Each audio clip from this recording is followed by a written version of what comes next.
Hello, everybody. Thank you for joining me today for our Yoga Basics for Beginners and Beyond.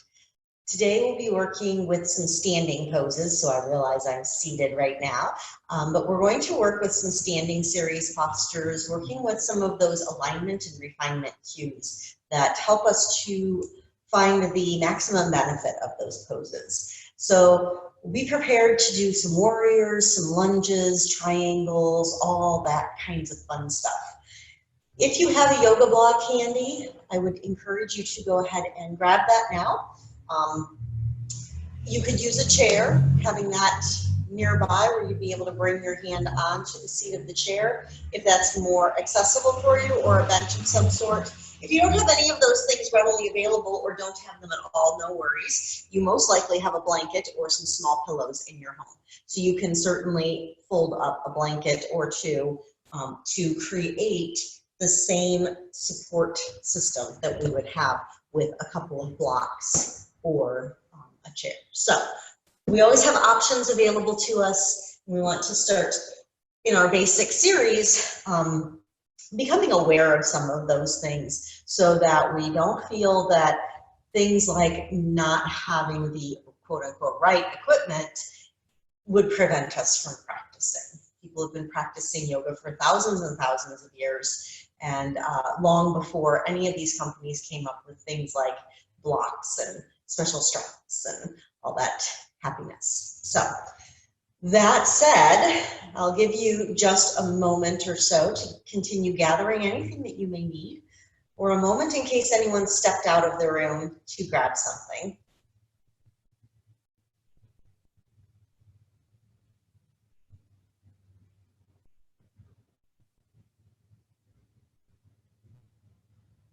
All right, so let's go ahead and begin. We're going to start standing. Since we're working primarily with our standing postures today, let's go ahead and get our warm-up going from a standing stance, from a standing position. So finding your way into our primary standing pose is called our mountain pose. It's called Tadasana, is what we often know it as, or what you'll often see it as. Samastitihi is another variation that typically has the hands at the heart.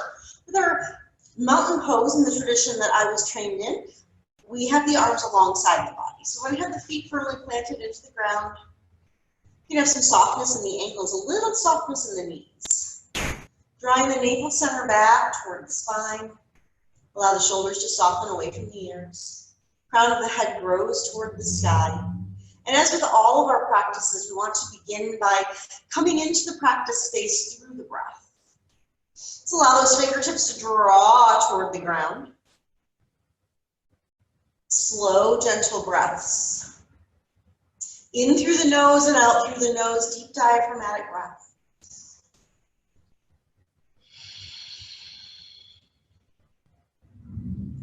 Two more rounds here.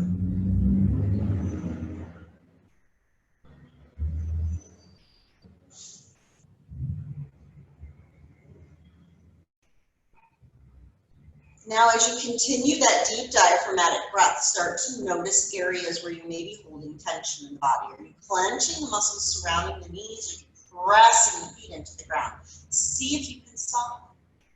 What about the hips and the glutes? Any clenching or tension there?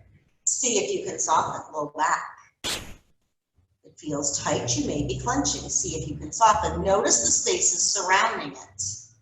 Often when we feel that tension in the low back, it's because we're clenching through the glutes, through the hips, through the legs. Navel center has a little drawback toward the spine, just enough to support the spine, but we're not clenching through the abdomen. Shoulders soften away from the ears. That's a big one. A lot of us tense through the shoulders, the chest, the upper back. See if you can release that. And notice you may be sort of chasing that tension around the body. You may release from the shoulders and it finds its way into another spot. Find it there. See if you can soften that spot and let it just continue to move around. Keep releasing it as you notice it. With time, you'll be able to get rid of it completely. So don't get frustrated if it just jumps to another space or if it keeps creeping back. We're just trying to have this awareness of our practice, this awareness of the body. Allow the fingertips to draw toward the ground so we have some engagement in the hands. Now, yogi's choice. You can have the hands drawing toward the front of the room. You can also just have the hands alongside the body. Or you can bring the hands in front of the body, allowing yourself to have a little engagement, kind of pressing the fingertips toward each other. Crown of the head floats to the sky. Where did you lose your alignment? Where may you have brought up some clenching? See if we can engage where we need to engage. We need engagement to maintain that upright position so we don't fall over. The difference between engagement and tension is engagement is just enough muscle to facilitate what we're doing. Helps us to build strength, helps us to build stability. Tension creates pain, creates injury. So we want to walk that balance. Engagement is good. You can't be completely jello all the time, right? Tension is not. So as we start to work with this, let's notice some of the mental tension. Take your awareness to the mind, noticing any distracting thoughts, any stuff that's taking your awareness, your attention, away from the mat. All kinds of stuff. There are all kinds of mental distractions. Maybe they're to-do lists, maybe there are other thoughts, other distractions. So noticing, when you notice those distractions, start to tense. Press the hands together, allowing the chest and the back to tense. With an exhale, send those distracting thoughts away and release. Starting to train yourself to eliminate those distractions as quickly as possible. Bring the hands in front of the heart. Noticing your distracting thoughts, if they are still present, if there are more present, pressing, pressing, pressing, and release. One more time. Gathering them up, whatever you find that takes you off of your mat. Pressing, pressing, pressing the tension of all of those distractions. Building in the body, release with the exhale as you let those thoughts go. Good job. Get some gentle movement into the body. Allow the right ear to drop toward the right shoulder. If that doesn't work in your body, you can just turn the gaze over the right shoulder. Maybe there's something going on with your neck that makes this stretch uncomfortable or unavailable to you. We'll try and keep the left side, or the right side, still as the left fingertips come up and over. Maintaining your engagement in the left side of the body. Stretching. Stability through the right. We have some engagement, but not strain, not tension. One more breath. And as you draw that hand up, let's allow the head to follow as if they were connected by a string. That left hand floats down, left ear floats toward the left shoulder. Moving the head around a little bit, find the spot where it works in your neck. If there's no spot where dropping the head to the side works, the chin can come over the chest. Maybe the chin is parallel to the ground, maybe the chin drops toward the chest, or toward the shoulder, What works for you? One more breath, just like this. Softening, softening, softening. Just enough engagement to stay upright, to stay stable and safe. With your next inhalation, that right arm comes up and over if that's available to you. Let's take 2 more breaths here.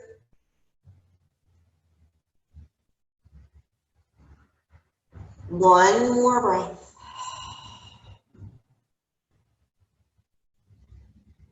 Inhale as you slowly draw up, those fingertips draw toward the sky, the arm floats down alongside the body. Let's bring the right arm up toward the sky, allow it to float back and down. And then the left. And then the right. and then the left. Maybe some of those distractions, those mental distractions, the to-do list, maybe worries or concerns or frustrations begin to present themselves again. Visualize them as something physical in front of you, batting it out of the way, sweeping it out of the way with that hand. Sending it off to the distance. 2 more rounds of breath here. Slow, gentle, deep breath. Nice and easy. Softening fingertips along the side of the body, shoulders soften away from the ears. Inhale as you stand up nice and tall, and as you exhale, let's shift weight toward the heels just a little bit. Allow yourself to bend into the knees a bit. And then slowly kind of round the back as you come up, pulling the tailbone, or the navel center, excuse me, toward the spine as the tailbone comes toward the ground, the crown of the head comes toward the sky. As you exhale, flat back, or better yet, a little sway in the back if that's available to you, drawing the shoulders and the tailbone up and back a little bit. And as you exhale, tuck and round. Now your movements might be much smaller. Maybe your flow is here. And that is exactly where you need to be. Honor it. Notice where you start to clench or hold tension in the body. Soften. Maybe you need a little more movement. Maybe you come down farther and then really round up. Again, honoring where your body is right now. There's no wrong way to do this. Well, there is. The wrong way would produce injury. But as long as you're getting the movement through the spine, we're coming into that cat and cow-like movement. So as we allow the tailbone and the shoulders to come toward the space above or behind you, that's our cow action that arches the back. And as we exhale and pull navel center toward the spine and round the back, that allows us to turn the vertebrae this way. So thinking of the spine as a bicycle chain. Each link moving independently, yet contributing to the movement as a whole. We're also warming up through the hips, through the knees, through the ankles, actually starting to work a bit with the balance as well. As we shift the weight forward and back on the feet, coming through this slow, gentle, flowing movement. One more time here. We'll pause in stillness when we come to a standing position. Start lifting and lowering, alternating heels. Releasing any sensations of tension or pressure that you may have experienced in the feet and the ankles, the toes. We don't often move the toes that much. So maybe you notice some sounds. Maybe it's a little difficult. Maybe your body will only allow you to lift the heel a little bit. That's okay. Every movement that you try, every movement that you repeat allows the body to start working toward continuing that movement. As long as you don't create injury, as long as we do it with proper engagement, without tension or strain on the body. One more breath here. Let's pause in stillness. We'll begin to sway gently from side to side. So be mindful, make sure that you have something to grab a hold of. If you have a tendency to lose your balance when you kind of rotate from side to side. We don't want to lose our balance, we don't want to fall. So a couple of ways to do this are A, fixing your gaze on a point out in the distance, making your movement smaller, or having something available to catch you if you start to falter. Even if you don't use it, knowing that it's there can often allow the mind to release that fear of falling, that fear of injury. One more round of breath here. And we'll pause in stillness, standing up nice and tall. Shift the weight into the left foot, left leg. Right toes come up to the ground. Maybe you're able to lift that foot, rotating the ankle. Maybe that rotation becomes bigger. You start kind of stirring a cup or a pot. Imaginary cup or pot underneath that foot. You bend at the knee, bend at the Move the ankle, thinking of your favorite thing to stir. Maybe it's soup, maybe it's hot cocoa, maybe it's coffee. Mine would be more along the lines of a latte cappuccino. I'm a big fan of the coffee. One more round of breath right here. Pausing, let's switch sides. So take a moment in stillness, noticing that difference between the left and the right sides of the body. And then allow yourself to shift over toward the side that you were just moving. So would be your right side probably as you're looking at me, but if you started on the other side, that's okay. There's nothing wrong with that. Just make sure you do both sides so that you're even, unless there's a reason that you can't. If it's available to you, maybe we start to rotate that ankle. And again, notice I have the foot very close to the ground. My toe scrapes the mat as I rotate. Maybe those movements get bigger. Maybe the knee starts to get involved. Stirring the cup on this side. Whatever is in your cup. 2 more rounds of breath here.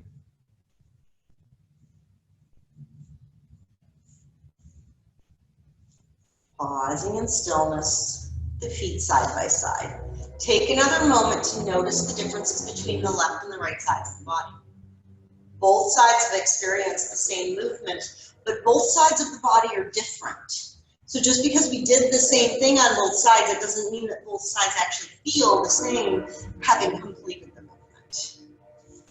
So again, we're working a bit on the balance as we do this, subconsciously, or maybe very consciously, maybe very aware of it. Allow your weight to shift into that left leg again, coming up onto the right toes. And we'll begin by getting some movement front and back with the hips. So the toes come out in front and we bring the leg back.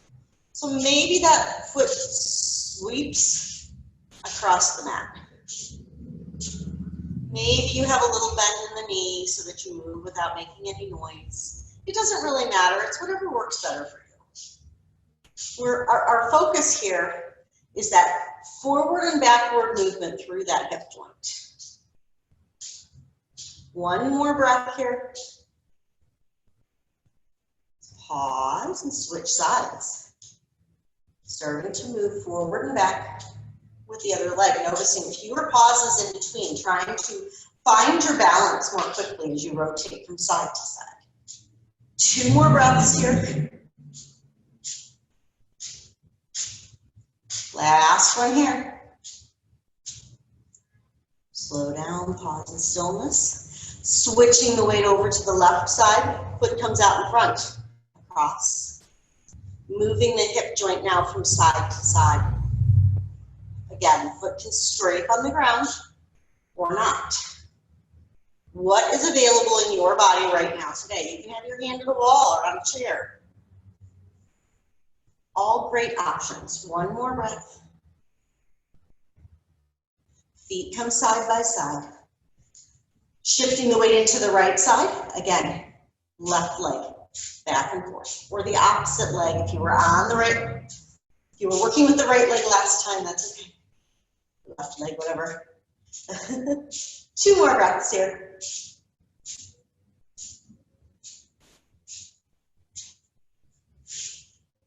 Let's bring those feet side by side. Walk in place a few times. And as you start walking in place, let's walk in place a little more vigorously. Lifting the knees. Trying to get the feet out toward opposite sides of the mat. And with your next rounds of breath, we'll start kicking back. Heel toward the glutes, as if you're going to kick yourself in the rear end. I wouldn't advise doing that. And also be mindful that you're controlling the movement. So this is one that's easy to come into through momentum. We start moving very quickly, but that also increases the odds of straining through the knees. Let's go 1 more time on each side. Right side, left side, and stop. And now we'll get some alternate movement, getting those arms involved again. Let's bend into that right knee, come up onto the left toes, fingertips to the sky. Exhale as you sweep across. Nice and slow and easy as you get used to the movement itself. Two more times here.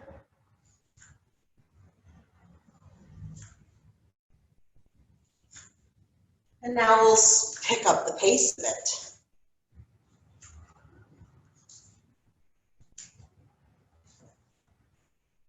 Still moving with control, not allowing momentum to fling the body through the movement, just allowing yourself to pick up the pace or not. Stay at that slower pace if that's where the body is, but we're getting the blood flowing a little more now. Preparing to come into some stronger poses that necessitate a little bit longer hold, a little more flexibility or opening with the muscles. Start to slow down. Movement through the arms comes to more of a side-to-side motion.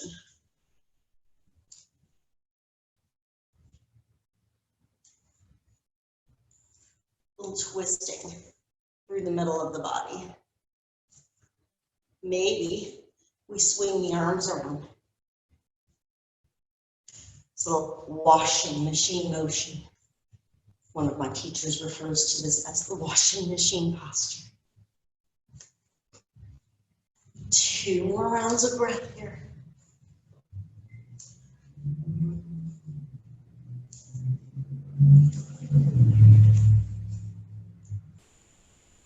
And we'll slow down.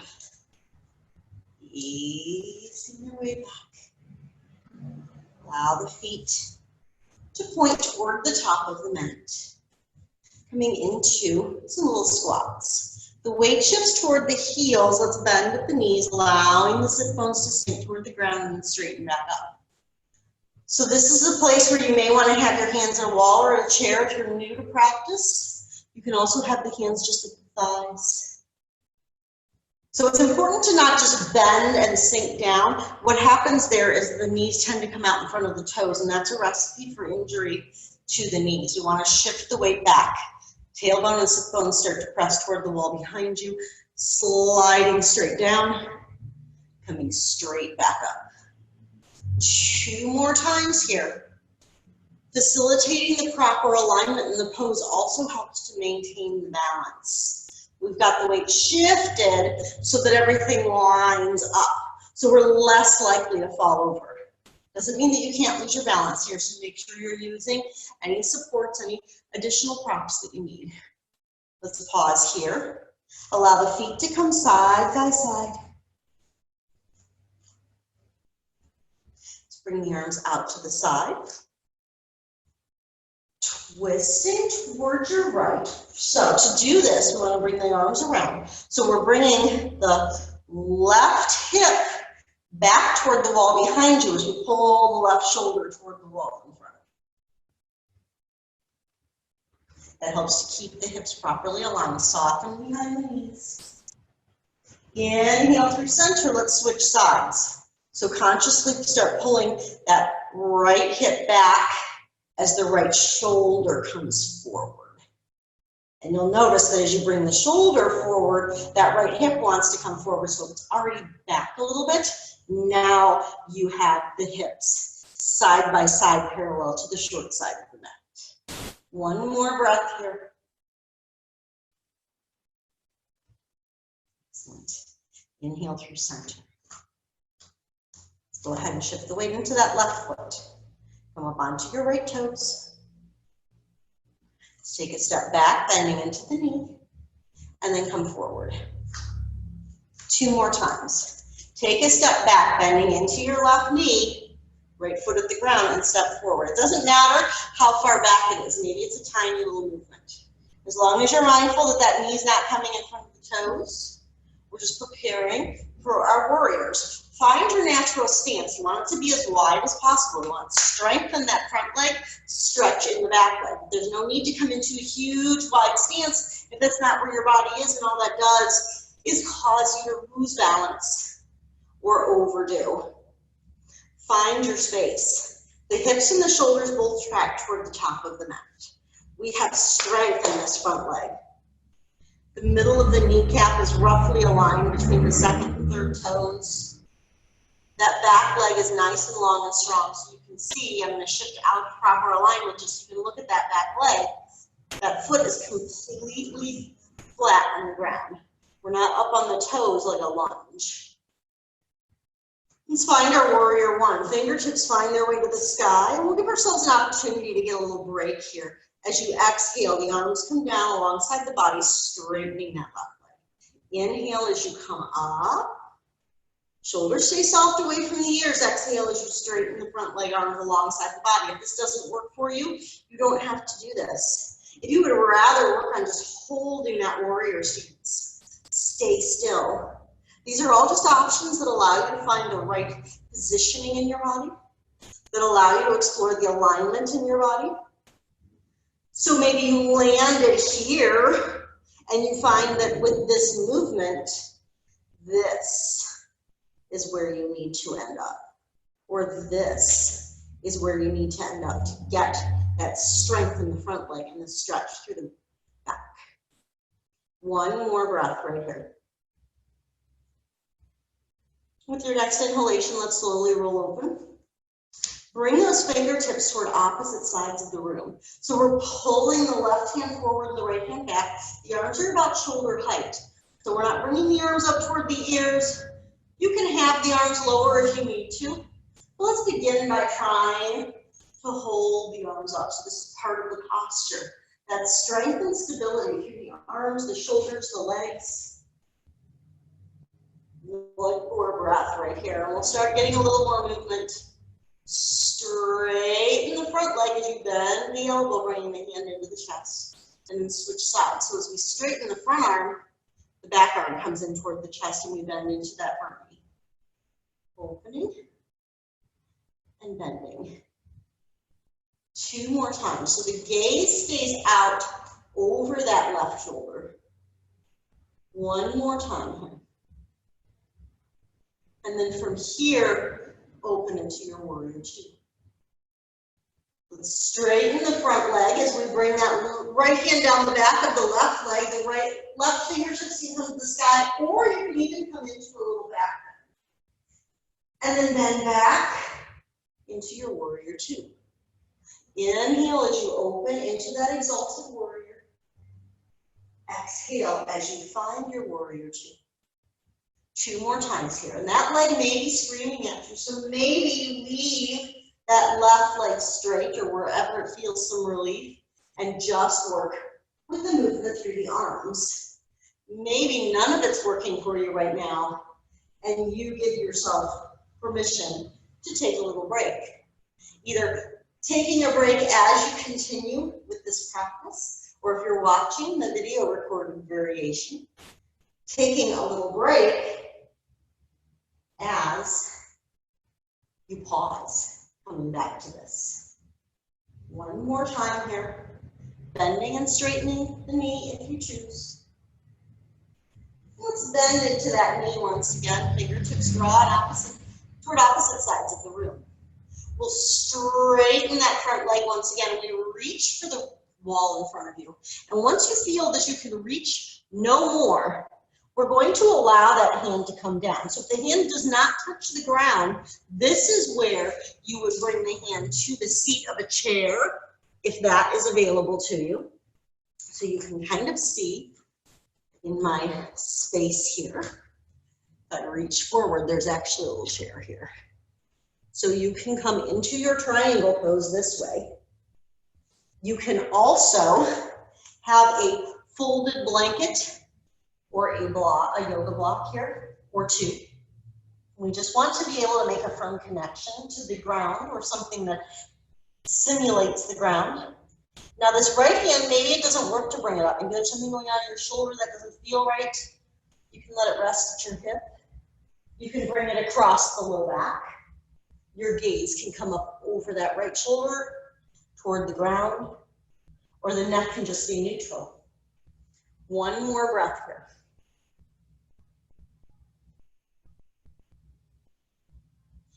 Shifting the weight a little bit toward that left foot. That stability. Press up. You'll feel yourself engaging through that left leg. And we'll pop up so that the feet are side by side. Maybe that pop up takes a couple steps. So remember, pop up for you. As we come up, we want to go nice and slow. And if your pop up means a couple hops, that's great. Staying stable, avoiding injury, avoiding falls, avoiding that sensation of losing your balance. Let yourself practice the way that you need to. If it's something that's going to happen in your body to eventually pop that leg from the back of the mat up to the front, you'll get there with practice. And if not, that's okay, there's nothing wrong with it. It's just the way that you practice. Standing up nice and tall in that mountain pose. So again, maybe the palms are facing the body. Maybe the palms face forward. Are you clenching? Are you tensing? We want engagement. We are drawing navel center toward the spine a little bit to help support that low back. We have a little softness behind the knees. We are pulling the fingers toward the ground. And we're drawing the crown of the head toward the sky. So we've got that downward pull with the feet and the hands. We've got that upward pull with the head and the neck. Oppositional forces. Sun and moon, earth and sky. One more breath. Allow your weight to shift to the right. Let's take our little step back, little bend in the knee, and then forward. Little step back with the left foot as we bend into the right knee and then pop forward. 2 more times. One more here. Let's see if we can take a little bit larger step. If not, that's fine. Then you know where your warrior stance is going to be. If it is available to you, give yourself the opportunity to find that space. Find the spot where you can extend as much as possible while maintaining that stability. We want strength, but not strain in the right leg. The center of the kneecap is roughly in line with the second and third toes. The back leg is coming down, left foot firmly planted on the ground, but more stretch than strength here. Most of your strength, most of your weight is toward that front leg. In this case, your right. Maybe it's your left if you are opposite. If you're looking at which of my legs it is, then that's okay. So we want to make sure that the hips and the shoulders track toward the short side of the mat, toward the front. Let's bring those fingertips up to the sky, and this time, cactus the arms. So we let those elbows come kind of in line with the shoulders.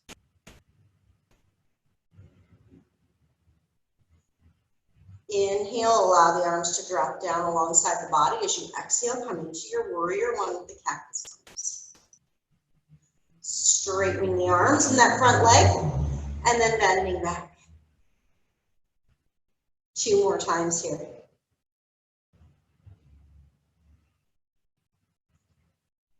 Last one right here. Your next inhalation will turn into that warrior 2. Those toes point toward the long side of the mat. The fingers draw in opposite directions. The arms are roughly shoulder height. Straighten, dropping the arms. Bend that right knee. Coming back to your warrior 2. Allow the arms to drop as you straighten the leg, or not, and open back up. So with this shift, now the hips and the shoulders are facing the long side of the mat. That gets us into a different space in the hips and the legs. Now we're working more with the inner thighs. We're opening up through that pelvic floor space. Last one here.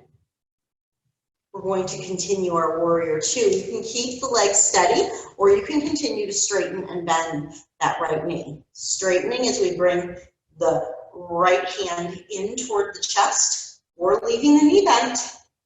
And then as you shift, that left hand comes forward. Switch, and switch. Try and keep your gaze fixed on your drishti. So that drishti is that space off in the distance. It's a focal point. It's one of our mudra options. Gazing mudra. Last one. Come back into our warrior two. Flip that front palm up. Left hand down the back of the left leg. Right arm toward the sky. Maybe you straighten the leg, maybe not. Exhale into your warrior two. Inhale, exalted warrior, with or without the bend in the knee. Back to warrior two. 3 more times. And again, this is a spot where maybe you have a chair behind you. Instead of bringing the hand just to the back of the leg, maybe you bring the chair to or the hand to a chair that's behind you. 1 more time here. Now we'll straighten that front leg. Coming into our triangle pose, reaching, reaching, reaching. When you can reach far forward, no more. Allow that hand to come to the seat of the chair, to the block, bolster, or blanket, or the fingertips or palm can come to the ground. Maybe the left hand goes up toward the sky, maybe it rests at the hip, maybe it comes to the low back. Maybe your gaze comes over that left shoulder, maybe the gaze stays neutral out in front of you, maybe the gaze comes to the ground. Again, yogi's choice. There's not really a wrong answer. The only wrong answer is that which causes injury in the body. So if you're overdoing, if you're straining, if you're feeling tingling, numbness, pins and needles, or burning sensations, you're probably too far into the space, getting out of the muscle space and into ligaments, tendons. We don't want to do that, or nerves. Allow yourself to back off if that's the case. 1 more breath here. Slowly press up. Maybe we kind of walk the hand up the body, stay away from that knee joint. Hands come alongside the body. And you pop up. Again, maybe it's several hops. Perfectly fine. Fingertips to the sky. Bring the palms together. You can just have the palms together, or you can interlace the fingers. Feet firmly plant. Maintain your stability. Lean to your right.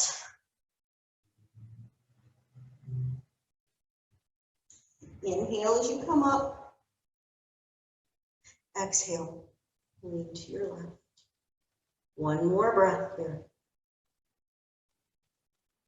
Inhale up through center. Exhale, let those hands find their way alongside the body.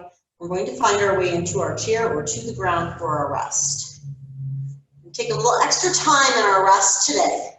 Starting to go a little deeper within mentally. Starting to find some of that junk that's stored in the body.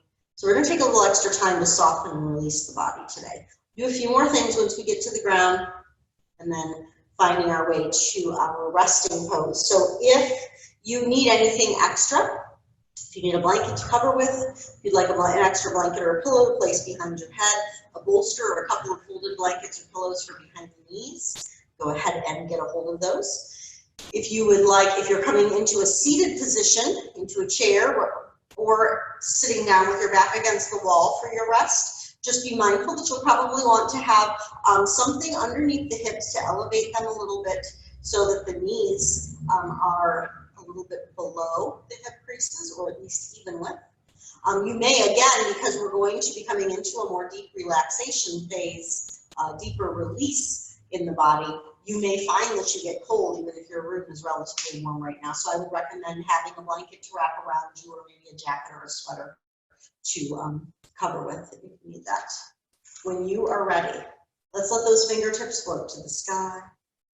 Let's hinge at the hips, allowing the fingertips to slowly find their way toward the ground if we're going to come to the ground. Inhale, half lift. So you can be doing this in front of your chair if you're coming into a seated position in a chair for your rest. Let's exhale, sink forward. Allow the spine to elongate, the head kind of becomes long. We kind of want to feel that stretch, that release from the tip of the tailbone all the way up to the crown of the head. Inhale, half lift. So maybe your half lift has your fingertips at the ground. Maybe your half lift has the palms of the shins. Maybe your half lift brings the hands to the thighs, elbows coming toward the wall behind you. Exhale, fold forward. Inhale, half lift. Exhale, fold forward once again. And we're going to find our way to the ground or into our chair. So if you're coming to a seat, you're going to come back into a chair. You can stand up and find your way safely and comfortably into your chair. If you're coming to the ground, we're going to probably come through tabletop and then slowly find your way onto the ground. We're going to be doing some supine twisting positions as well as seated twists. So I will come to rest on the ground. I'll show you the recline variation, but in case you're in a chair, I will also sit up and show you what we're doing from our seat. So rolling onto the ground, soles of the feet at the ground, knees pointing toward the sky. Arms can be alongside the body.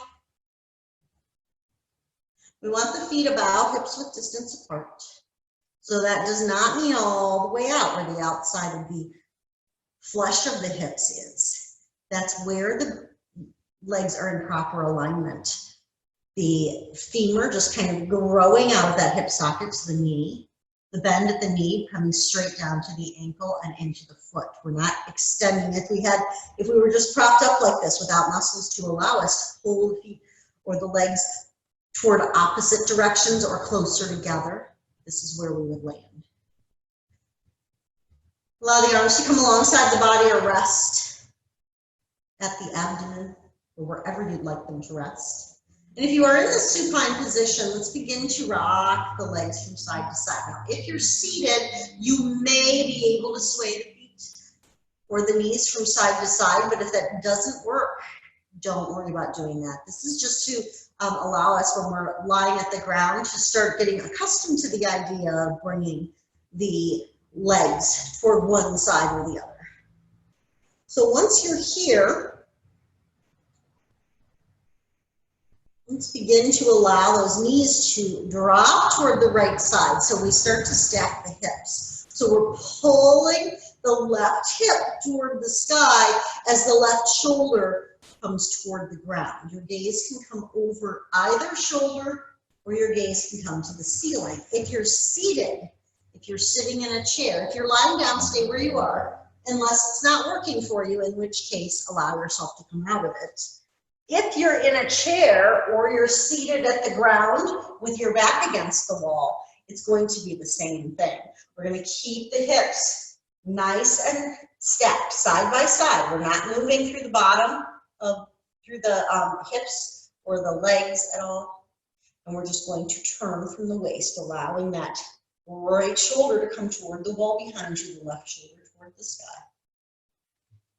And start thinking about kind of pulling that left hip toward the wall behind you so that you get that nice rinse through the middle of the body. So that's one of the benefits of our twisting postures, is that we get to wring out some of the emotional garbage that we tend to carry around in the middle of our body. This is an area where we store a lot of emotional junk, particularly junk in the form of anger, in the form of anxiety, in the form of stress. These are things that we really don't need. We don't need to carry them around with us. Biologically, they cause us to react when we were way back and had to be able to react quickly. That has served a purpose, that fire, that adrenaline. Now, carrying it around with us just makes us sick. So see if we can let it go. See if you can wring it out of that body. Thinking of the middle of the body as a washcloth that has dirty water in it, and as you sink in here and rinse and wring this space out, that breath coming in is bringing in clean water, allowing you to further wring out the muck and the gunk that's stuck in this space. One more breath right here. Don't worry if you're not done. We've got another side to go.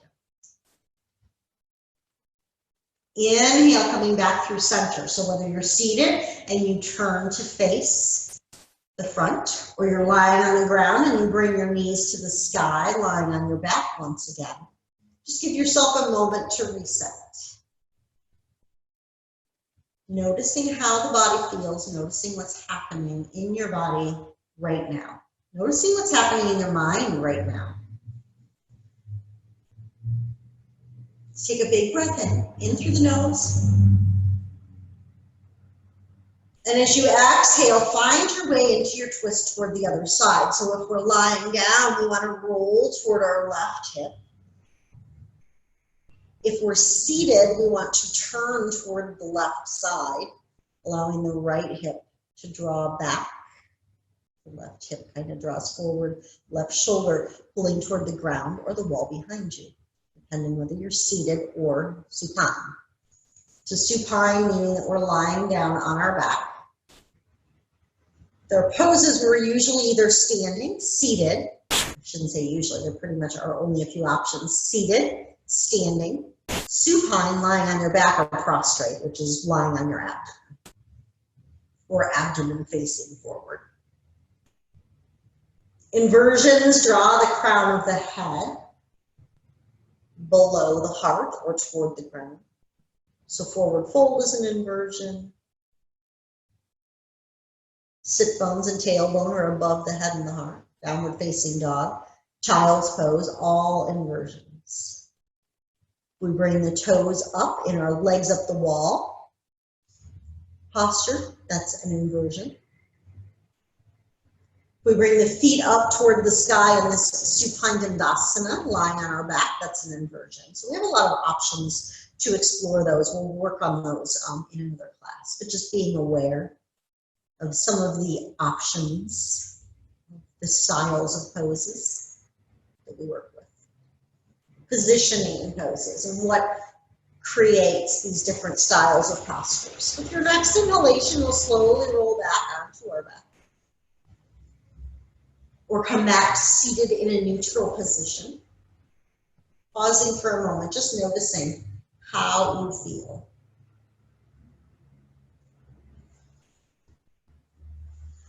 So from here, find your most comfortable position. If you're lying down, I would encourage you to allow the legs to extend long. Maybe that means you place a support underneath the knees. So if lying on your back tends to create a little tension in the low back, that probably is just the result of tight hamstrings. So you can place a blanket, a block, or a bolster underneath the knees. If you're using blocks or folded blankets or small pillows, you may need one behind each knee or each thigh.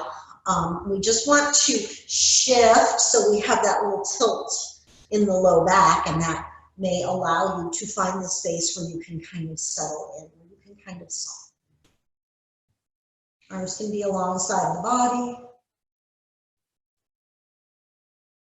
Typically, I indicate the eyes can be open or closed, but with this deep release that we're working on today, I would highly recommend that you close the eyes. Maybe you even place, if you're lying down, an eye pillow or a sleep mask over the eyes. If you're seated and you have a sleep mask, those often have a little elastic behind them, so you may still be able to place a mask over the eyes. Otherwise, just allow the eyes to close.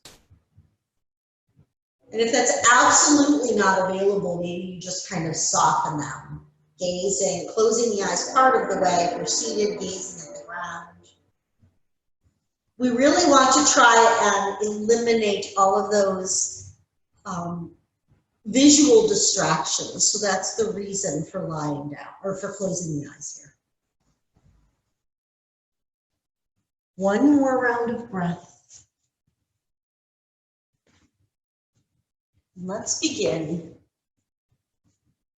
to follow the breath through the body. So we want to come back into our deep diaphragmatic breath. This is our yogic breath, our true yogic breath. So Ujjayi is a more vigorous breath. We do use that for certain yoga practices. It's part of a breathing practice as well. But in this case, we want the breath to be as smooth, even, deep, and quiet as possible. Nourishing the body with the breath.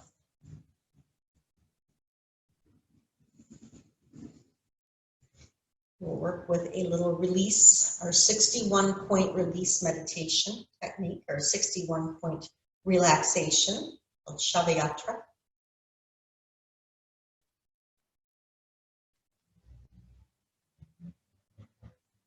As each space in the body is mentioned, just find the space, right, that center of that space. Not thinking about it, allow the mind to release and rest. Just allow the mind to go to that spot. It doesn't matter how long we're there. When you hear the next one, allow the awareness to go to the center of the next spot. That allowing of the mind to release and rest will really help bring you into a deeper state of calm. Continuing this full diaphragmatic breath, trying to allow yourself to inhale and exhale at about an even pace. The inhalation no deeper or more shallow than the exhalation, and vice versa. Starting to find that continuity in your breath as you inhale. At the top of the inhalation, allow yourself to release. The breath just naturally rolling into the exhale. At the bottom of the exhale, we naturally roll into the inhale. There's no pause, there's no stop, there's no gap, there's no hold. Inhale rolls to exhale. Exhale rolls to inhale. Think of yourself climbing a hill. We're driving up a hill. At the top of that hill, we release and just slowly descend. At the bottom, we release and we slowly ascend. Maybe it's a very small hill or just a little bump. Hills are something that create any kind of negative feeling in the body. Build negative energy. Continuing this deep diaphragmatic breath, starting to release the mind, bringing awareness to the points. Eyebrow center, throat center, right shoulder, right elbow, right wrist, right thumb, first finger, second finger, third finger, fourth finger, wrist,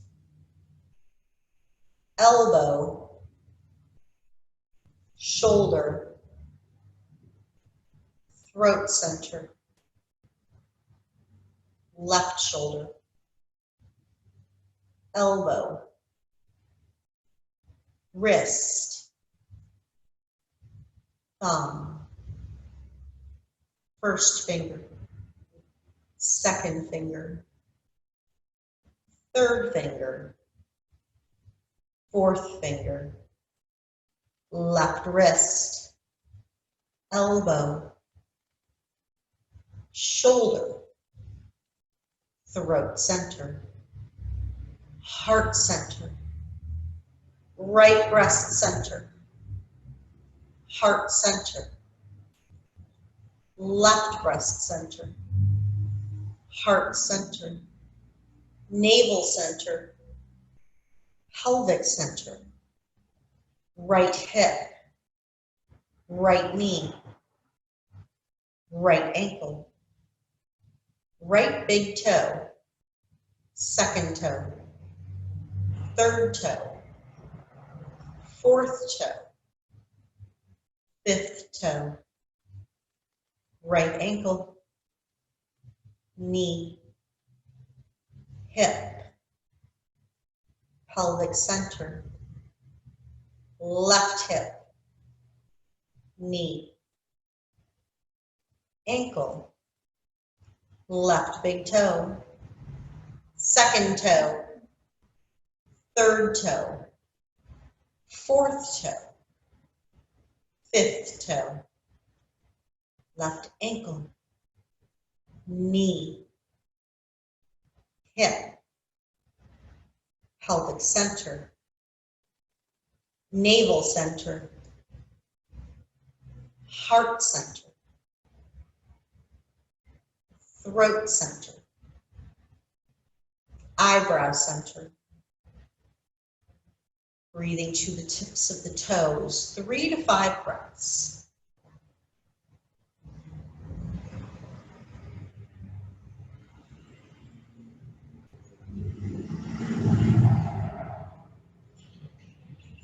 From eyebrow center to ankles, 3 to 5 breaths.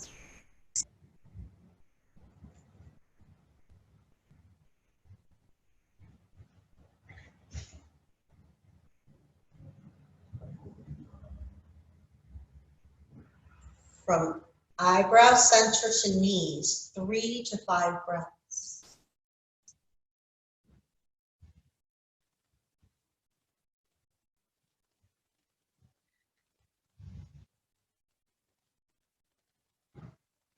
Eyebrow center to pelvic center, 3 to 5 breaths.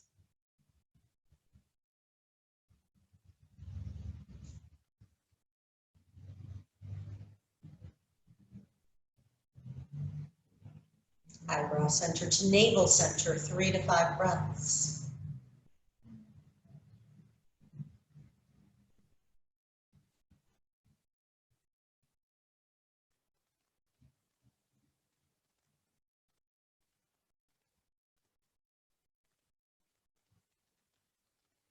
To heart center, 3 to 5 breaths.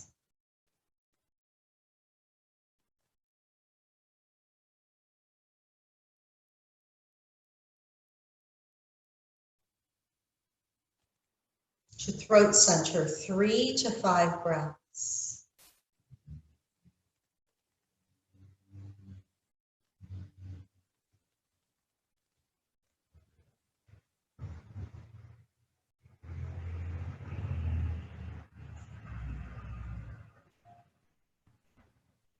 To eyebrow center, from eyebrow center to the base of the nostrils and back, 3 breaths.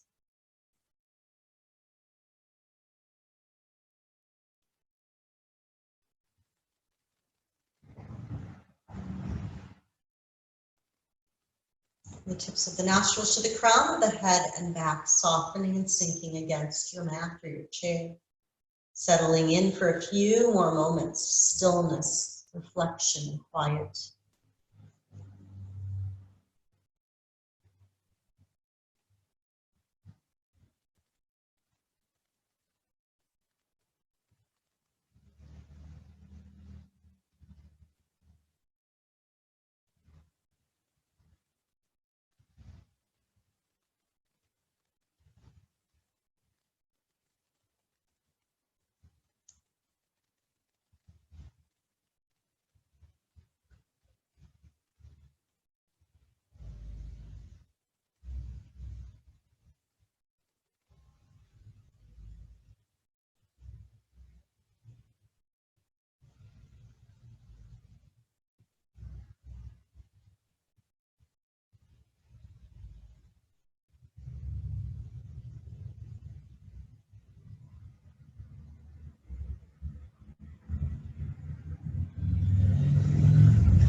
Your next several breaths, bring the awareness back to this physical space, noticing that support coming from the earth beneath you. The ground beneath you, holding you steady.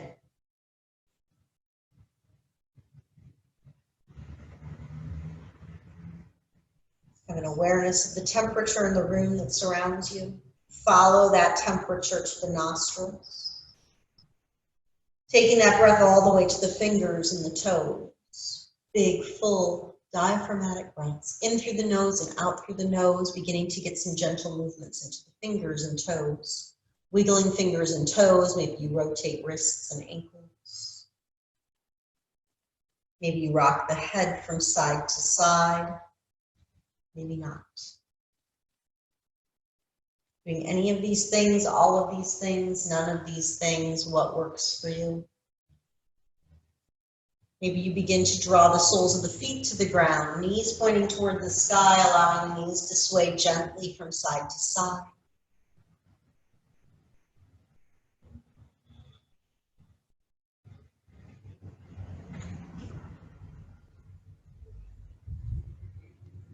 And if you're lying down when you are ready, gently find your way to one side, whichever side is most natural for you. If you're seated, you can remain where you are.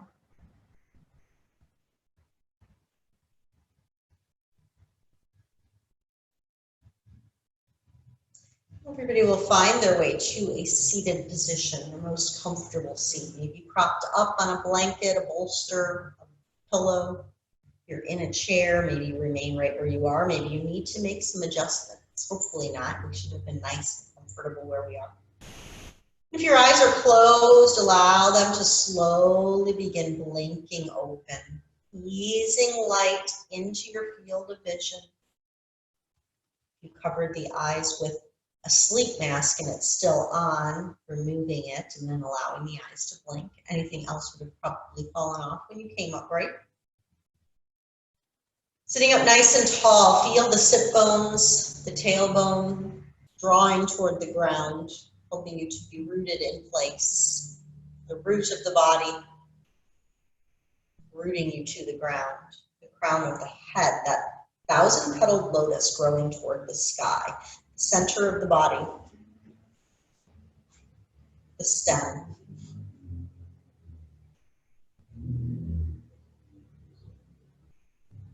Recall that intention that you said at the beginning of class.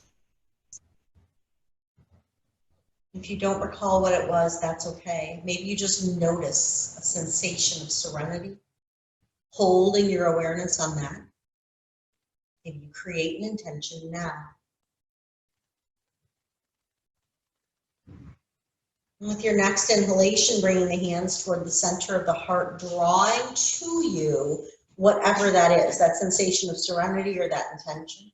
As you exhale, clearing away any obstacles or stale energy that stand in the path between you and receipt of this, sweeping it off to the sides. Inhale, the hands find their way back to the heart, pulling in that intention or sensation. Exhale, clear your path. One more time, inhale, pulling that to you, right to heart center where your desire formed. Exhale, clearing that path. We'll let those fingertips float down to the ground. And as you inhale, the fingertips come up toward the sky. Palms come together. Exhale, sink the hands down the center line of your body. Floating the fingertips to the ground. Inhale, fingertips come up toward the sky, palms together. Exhale, sink your hands down the center line of the body. One more time. Inhale up.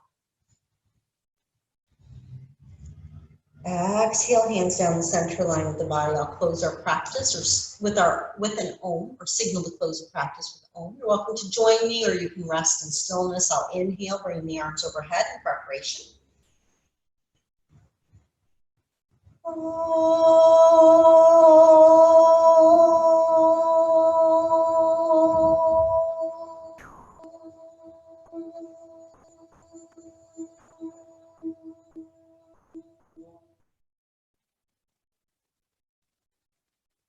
Allow the hands to hover over heart center once again. You can leave your hands in this Anjali Mudra, the prayer mudra, or you can stack the hands over the heart. Thank you so much for sharing this practice with me today, for offering your time and your energy.